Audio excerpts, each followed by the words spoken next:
Good day po sa ating lahat mga kapatid. Ito na po yung actual na timbang ni Blackbird. Ayan.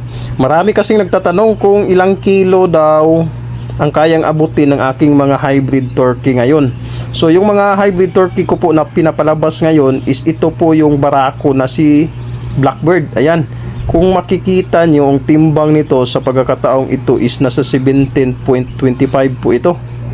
Ayan, tapos yung mga babae na nasa likod, yan po yung mga inahin na kanya po kinakastahan ng mga hybrid. Yung timbang naman yan is nasa 5 to 6 kilogram. So, ito na po yung mga magulang ng aking hybrid turkey ngayon. Si Blackbird, 17.25 kilogram. Tapos yung mga inahin niya na nasa likod, nasa 5 to 6 kilos lang po.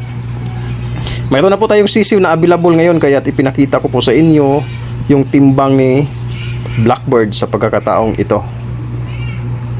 Ayan. Salamat sa Diyos dahil nakisama naman siya at hindi po siya tumalon. Dahil dati pagkapatong sa timbangan, talon agad.